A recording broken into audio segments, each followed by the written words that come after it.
get it, one with the O, P-O.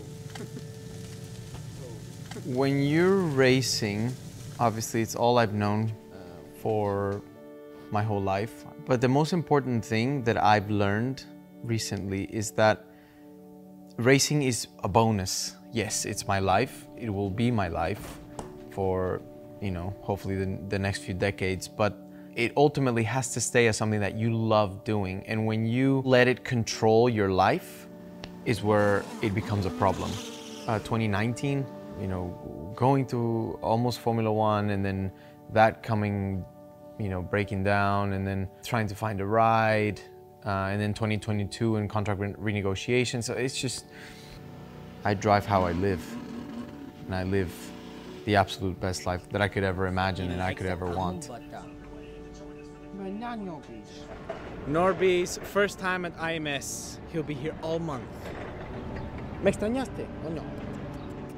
He's full of energy, he's full of love and care, and he's affectionate, and he loves to eat like I do.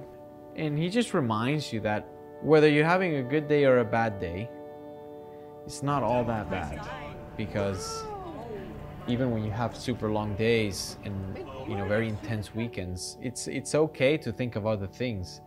But sometimes when it's so intense and your life is just consumed and condensed by racing, you can't just turn it off.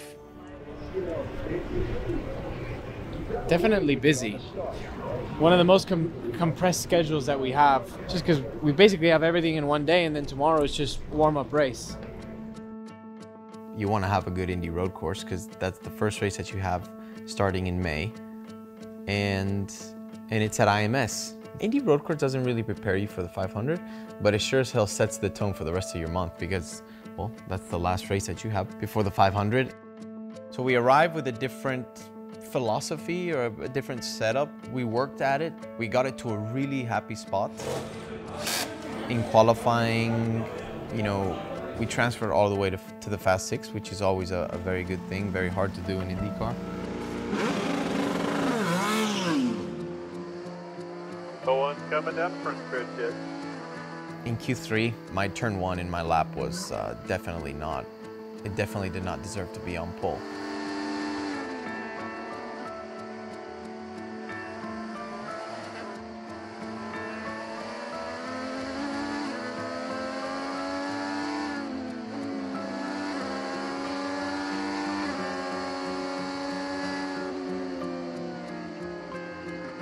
All right, bud, it looks like currently P4, P5 range. That's okay, we can win from there.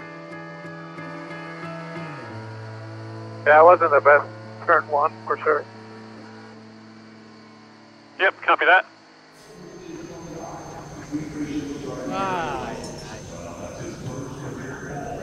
I didn't deserve the pole on that one. My turn 1 was horrible. You know, we started 5th. I knew that we could have challenged from 5th, no problem. I didn't quite know if we had a fast race car. So going into the race, we were kind of like, you know, what are we gonna run? Are we gonna run mostly blacks or mostly reds? Let's get going. Oh, this is nice, man. It's hot. This cool vest. This is nice and cold. There's ice in here. I was happy with the strategy that we went through. I mean, we started the race clean. Getting a terrific start is the pole man.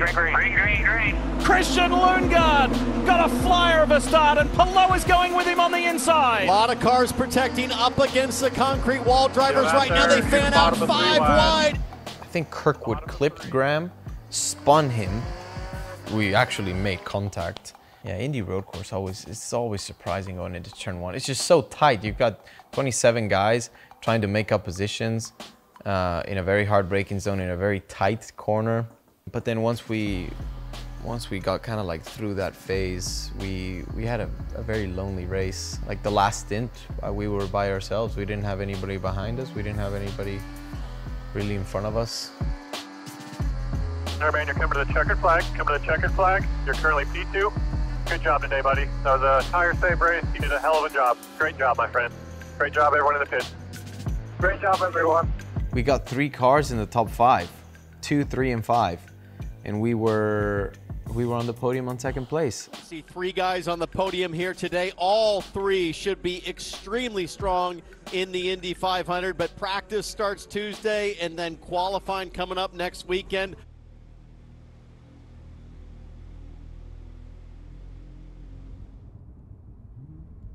I don't do things alone. I might spend a lot of time alone, and yes, I'm in the car alone, but I have such a special group of people that I get to work with. I love the lineup that we have this year. Tony's been an amazing addition. I think Alex is really enjoying the way that we all work together as a team. Obviously, Felix and I go a couple of years back. We have a great relationship inside and outside the track. Ah, hello. I'm here. Still here.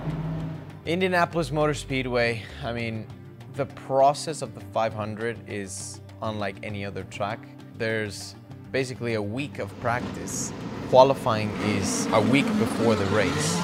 And then you have to wait a whole week after qualifying to actually get to the race. It's an achievement and it's a milestone to be one of the 33 drivers that goes into the Indy 500. There's just so many unknowns, and the best thing you can do is live in the now, enjoy your life. Not get too caught up in what's gonna happen or what is next. Fast Friday boosts are up, more horsepower, higher speeds, alone running. Let's get it. Time to go fast. If you're gonna bank on, what's the lap gonna be? Yeah, I think above 230 would be good. 231? 232? No. I'd be happy with above 230.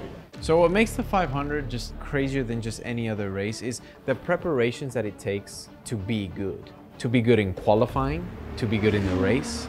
The track temp changes, the ambient changes, the winds change. You're going 230 miles an hour. So yeah, day one was just all about nailing that first run, which we did. Got us into the fast 12. We go into day 2. The next step there is get yourself into the fast 6. So we go out in the fast 12, we get it done, we get into the fast 6, and then, well, we try and make changes to go faster in the fast 6. This is Pato O'Ward out of turn 4, coming to the world-famous Yard of Bricks for the first time, and this will give us a window into his story. First lap speed, 233.7. That is a big, stout first lap for Pato O'Ward in this heat. Every inch of road, Townsend. You see him even hitting that little bump on the exit of 2 where the access road is. Watching closely for any sign of an imbalance.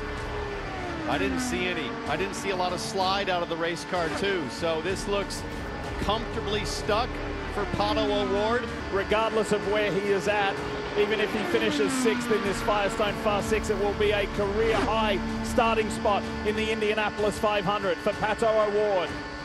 Come to the checker flag, checker flag. We'll go map 8. Good job, man. You will pit this lap.